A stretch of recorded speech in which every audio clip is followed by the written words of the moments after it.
महाभारत में एक से एक वीर योद्धा था। कर्ण से भी महान योद्धा बर्बरिक था, लेकिन उसे युद्ध करने का मौका ही नहीं मिला। अश्वत्थामा भी एक महान योद्धा था, लेकिन उसकी महानता तब समाप्त हो गई जब उसने सोते हुए पांडव पुत्रों को मार दिया। एकलव्य को भी महान माना जाता सकता है, लेकिन वह भी युद्ध नहीं लड़ा, तब उसकी महानता कैसे सिद्ध होती।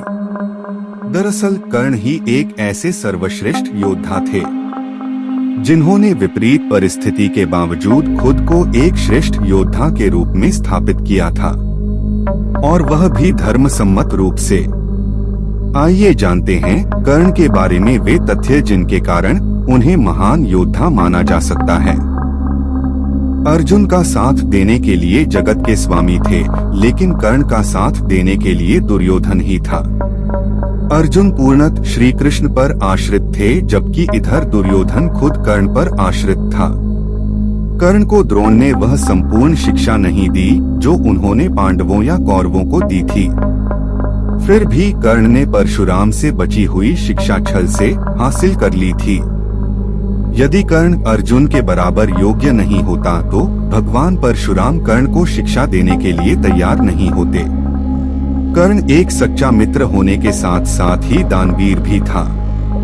स्वयं भगवान श्री कृष्ण इस बात की पुष्टि करते हैं। कर्ण से बड़ा दानी कोई नहीं।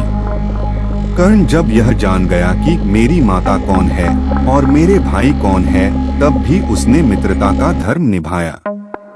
श्री कृष्ण की योजना के तहत कर्ण के कवच और कुंडल को छलपूर्वक अर्जुन के पिता इंद्र द्वारा हथिया लेने के बावजूद कर्ण ने युद्ध को एक योद्धा की तरह लड़ा। कर्ण ने जरासंध को अकेले हराया था। वहीं भीम ने श्री कृष्ण की मदद से जरासंध को छल के द्वारा मारा था। कर्ण के पास भगवान परशुराम द्वारा दिया गया शिव का विजय धनुष था। यह धनुष जिस भी योद्धा के हाथ में होता था, उस योद्धा के चारों तरफ एक ऐसा अभेद्य घेरा बना देता था जिसे भगवान शिव का पाशुपतास्त्र भी भेद नहीं सकता था।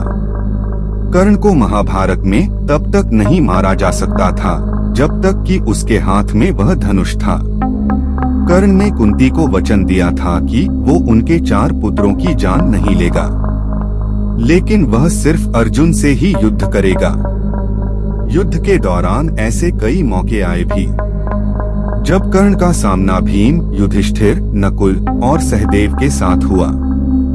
वो चाहता तो उन सभी को मार सकता था, किंतु उसने ऐसा नहीं किया, क्योंकि एक योद्धा का वचन ही उसके लिए सर्वश्रेष्ठ होता है। जिस द्रुपद को 105 भाई मिलकर जीत नहीं पाए, उसे कर्ण ने दिग्विजय के दौरान अकेले ही हराया था। प्रागज्योतिष का राजा भगदत्त, जिसे राजसूय यज्ञ के दौरान अर्जुन नहीं हरा पाए थे, उसे भी कर्ण ने हराया था। अश्वसेन बाण का संधान दोबारा न करना, यह भी श्रेष्ठता का प्रमाण है। अश्वसेन एक नाग था जो कर्ण के धनुष पर चढ़ गया था और उसने कहा था कि तुम मेरा संधान करो तो मैं वहां पहुंचकर अर्जुन को डंसकर अपना बदला पूरा करूंगा, क्योंकि अर्जुन ने खांडव वन दाह के समय मेरी माता को मारा था। लेकिन कर्ण ने अश्वसेन को इनकार कर दिया था। जब श्री कृष्ण ने कर्ण को यह बताया कि तुम पांडवों के सबसे बड़े भाई हो, तो कर्ण ने कहा कि हे कृष्ण, मेरी मृत्यु तक पांडवों को यह मत बताना कि मैं उनका बड़ा भाई हूँ, अन्यथा उनकी लड़ाई मेरे प्रति कमजोर पड़ जाएगी। कर्ण की यह बात सिद्ध करती है कि वह पांडवों के प्रति किसी भी षड्यंत्र में शामिल नहीं था। फिर भी युद्ध के सामने योद्धाओं की तरह ही लड़ा।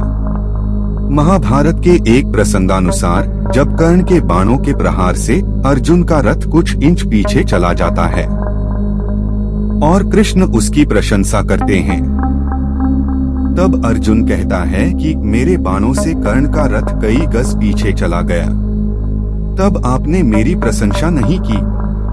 अर्जुन की इस बात पर भगवान श्री कृष्ण कहते हैं कि कर्ण के रथ पर कर्ण और महाराज शल्य बैठे हैं, परंतु तुम्हारे रथ पर मैं यानी भगवान नारायण और महावीर हनुमान बैठे हैं। तब भी कर्ण ने तुम्हारा रथ पीछे धकेल दिया। सोचो यदि महावीर हनुमान नहीं होते तो क्या होता। इसलिए कुंती पुत्र कर्ण को सर्वश्रेष्ठ वीर योद्धा कहते हैं। दोस्तों, यह जानकारी अच्छी लगी तो वीडियो को लाइक जरूर कीजिए, साथ ही चैनल को भी सब्सक्राइब करें। धन्यवाद।